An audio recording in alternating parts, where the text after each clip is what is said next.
গান বাজনা জায়েজ 160টা দলিল আছে। কয়টা?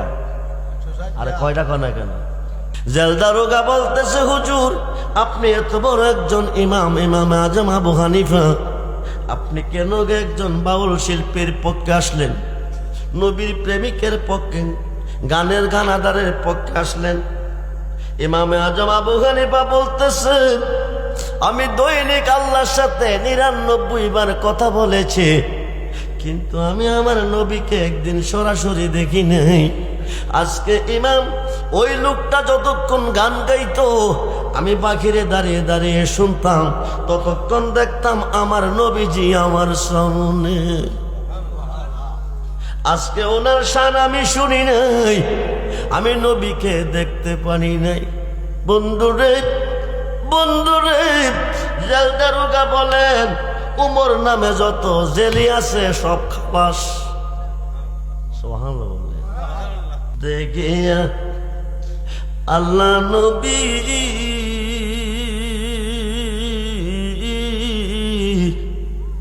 সামনে পাইলাম তোমার ছবি। কন্যা গুণ হইব? গান গাইলে গুণ হইব? গানের উপরে তো আবার ফতোয়া আছে হারাম। দলিলটার নাম কি? যে দলিলে হারাম লেখছে দলিলটার নাম কি? গান বাজনা জায়েজ 160টা দলিল আছে। কয়টা? আরে কয়টা কয় কেন? তাফসিরে আহমদিয়ার 201 পৃষ্ঠা, জগৎ বিখ্যাত তাফসির। তাফসিরে আহমদিয়ার 601 পৃষ্ঠা, মতান্তরে 2 পৃষ্ঠা। আমাদের মাযহাবের ইমাম, ইমামে আজম আবু হানিফা এর চেয়ে বড় হুজুর আছে? কথা কয় না কেন? যিনি 99 বার দৈনিক আল্লাহর সাথে ঘুমের ঘরে কথা কইছে, যিনি জীবনে 550 বার হজ করছে, যিনি এক পায়ে দাঁড়াইয়া 7000 কোরআন শরীফ খতম করছে, যিনি জানাজাতে 50,000 লোক হইছে, কুফার মসজিদের খতিব, মুফতি সাহেবরা ফতোয়া লিখতে গেলে আগে ইমামে আজমকে স্মরণ করতে হবে। উনি কুফার মসজিদে এশার নামাজ পড়াইতে যায়, যাওয়ার পথে পাশে একটা মাটির ঘর, একজন বাউল শিল্পী গান গায়। উনার মন চায় গান শুনতে। কি শুনতে? গান শুনতে। খুব ভালো লাগে গান শুনতে। আয় গান বাজনা প্রেমিকের জন্য সুন্নত, অলস সবুজের জন্য হারাম। গান বাজনার ফতোয়া হারাম দিলে নামাজ পড়া হারাম না? নাপাক অবস্থা কি নামাজ পড়া যাইব? হায়াজ নেফাজ অবস্থা নামাজ পড়া যাইব? কথা কয় নাকি রে? নেশাগ্রস্ত অবস্থা নামাজ পড়া যাইব? হারামের তো শেষ নাই। ইমামে আজম আবু হানিফা মসজিদে যায়, আসার নামাজ পড়াবে। শিল্পীটার নাম হলো ওমর। মাটির ঘরের ভিতরে গান গায়, শান গায়। ওনার মন চাই শান শুনতে, কিন্তু নামাজের টাইম শর্ট। যাইতে সময় কম দে, আইতে সময় বেশি দে। এইভাবে দিনের পর দিন, রাইতের পর রাত চলতেছে।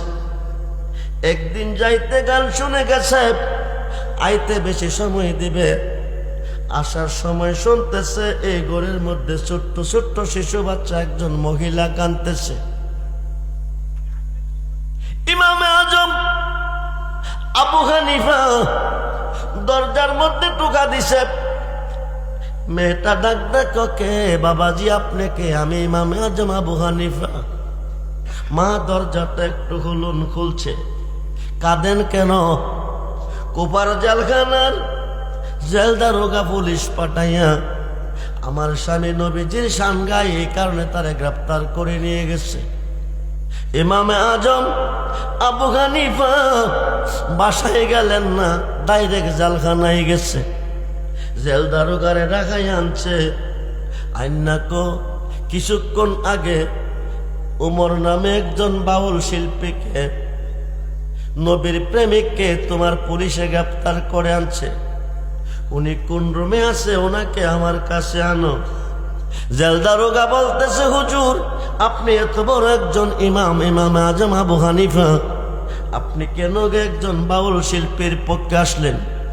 নবীর প্রেমিকের পক্ষে, গানের গানাদারের পক্ষে আসলেন।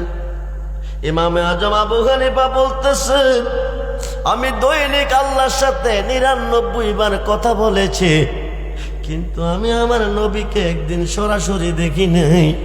আজকে ইমাম, ওই লোকটা যতক্ষণ গান গাইতো আমি বাহিরে দাঁড়িয়ে দাঁড়িয়ে শুনতাম, ততক্ষণ দেখতাম আমার নবীজি আমার সামনে। আজকে ওনার শান আমি শুনি নাই, আমি নবীকে দেখতে পারি নাই। বন্ধুরে বন্ধুরে, জেল দারোগা বলেন উমর নামে যত জেলি আছে সব খালাস। সুবহানাল্লাহ বলে। কোন গান? যে গান শুনলে মুর্দা দিল জিন্দা হয়, অন্তরটা আল্লাহ রাসূলের প্রতি দাবিত হয়, এই গানটা জায়েজ। যে গানটা শুনলে মানুষটা নষ্ট হয়ে যায়, পথভ্রষ্ট হয়ে যায়, এই গানটা না জায়েজ।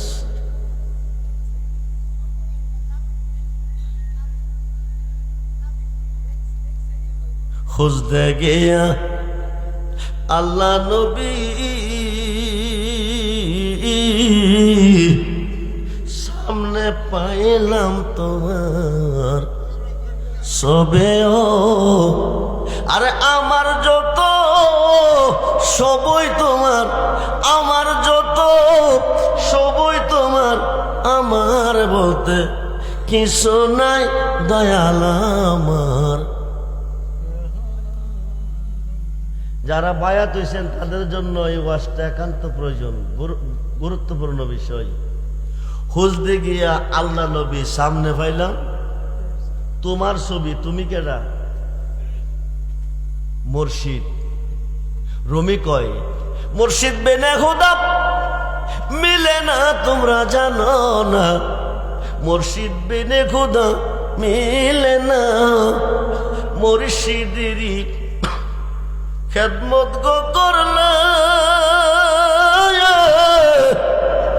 আল্লাহ নবীর দিদার মিলে গো। এ কথাটা মসনবীর বল না, তোমরা জানো না, মুর্শিদ বিনে খুদা মিলে না। আজকে 2 ভাতার মোল্লা কো মুর্শিদ লাগতো না,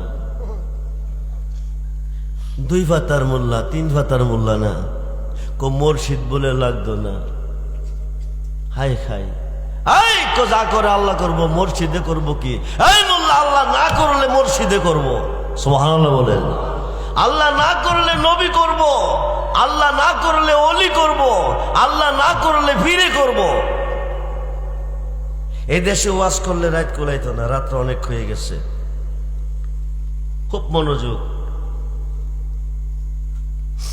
মিজানের ঘাট যাইয়া দেখবেন নবীজি দাঁড়িয়ে আছেন। যেখান থেকে ডিসাইড করবে জান্নাতি, ব্রাহ্মণবাড়িয়া বিশ্ব রোড গেছেন, গাড়ি কই দিকে চলে? 3 দিকে। মিজানের ঘাটটা সাপ্লাই হবে 2 দিকে, একটা হলো জাহান্নাম আর একটা হইলো জান্নাত। এখানে যাইয়া দেখবেন দাঁড়িয়ে আছে আমার নবীজি। ওই দিন যদি বড় বড় গুনাহ করে যাইতেন তাহলে নবীরে দেখবেন। গাছ লাগাই দিছি, কিন্তু ফতোয়া কিন্তু রেডি হয়ে যাচ্ছে। বড় বড় গুনাহ করলে নবীরে দেখবেন, এটা আমি রেজবির কথা না, সহিহ হাদিস। খুব মনোযোগ। হাসরের মাঠ মিজানের ঘাট, যেখান থেকে ডিসাইড করবে জান্নাতি জাহান্নামী, ওই ঘাটে যায় দেখবেন আমার নবীজি দাঁড়িয়ে আছেন। ওইখানে যায় দেখবেন একদল বড় বড় গুনাহগার, ছোট গুনাহগার না কিন্তু, বড় বড় গুনাহগার গুনার ঘাটটি মাথায় নিয়ে দাঁড়িয়ে আছে। এরা গুনাহ করছে।